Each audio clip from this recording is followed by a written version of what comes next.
So yun mga master, sa pagbaklas natin ng headlight, yan. So babaklasin natin 'to ng buo. Ang babaklasin natin tornilyo dito isa, nakuha na natin, yung isa na lang tinira natin. Tapos dito mayroon dito tornilyo din. And then dito sa baba, no? So may signal light. Ganun din sa kabila, babaklasin natin 'to dito. And dito may mga tornilyo yan. Tapos buo natin 'tong babaklasin ng headlight, no? So dito, ay aangat lang natin 'to dito sa gilid para makuha natin yung tornilyo. Wow. So, iangat nyo lang to dito mga master. Yan, medyo angat na to ng konti. Tapos pahila lang pa ganito, pababa. Parang pa ganun lang. Ayun. So yan, ito yung tornilyo na isa. No? So pag nabaklas natin yan, dito na naman tayo sa baba. So dito sa baba, tatanggalin natin tong tornilyo na to. Yan. Tapos, ganun din yung gagawin natin. Iangat lang natin to. Ayan. So may tornilyo din dito. Ito. Ito. Yan. So babaklasin din natin yan. Tara, doon naman tayo sa kabila. So ito, kaangat lang natin.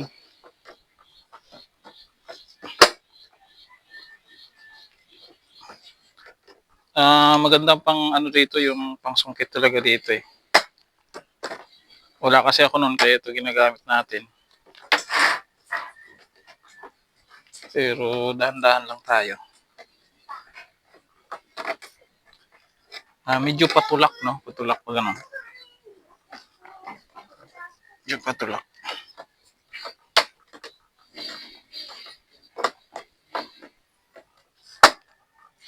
Bumalik.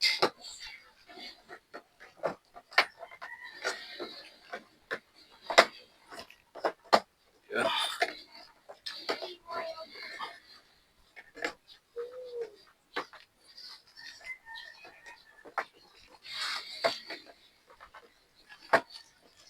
Tibay. Yun.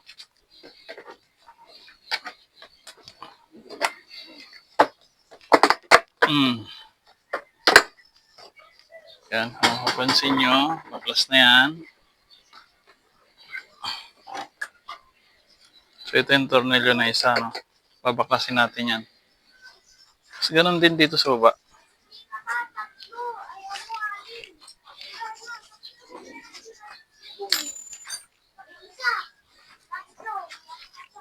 Ito sa baba, tanggalin natin ito tornilyo na to. Pagkatapos, iangat lang natin yan. Yan, para maangat natin. Tapos, tanggalan na natin yung tornilyo.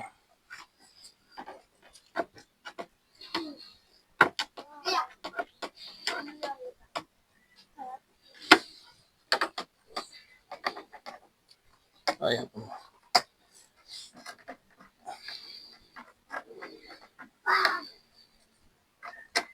Yun.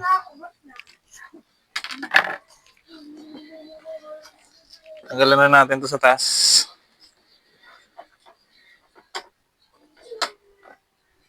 Bali, dukot-dukot lang natin kasi headlight lang naman yung babaklasin natin. Yan. Kaya babaklasin natin tong headlight dahil babaklasin natin yung front shock para hindi tayo mahirapan magbaklas ng front shock. Papalit kasi tayo ng langis ng fork oil.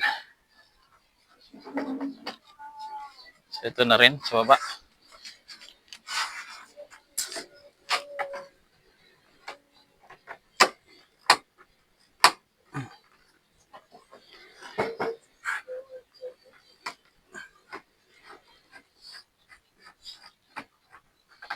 Yun. So ngayon, try na natin siyang baklasin ng buo. Hop. Dito. Tayo. Uy, atras ng konti. Yan na.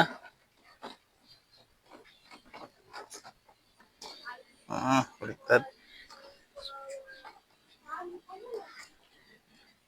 Bakit? Wait lang. Iyon. Ayan na siya, mga slayo ka. Oh, ayan na mga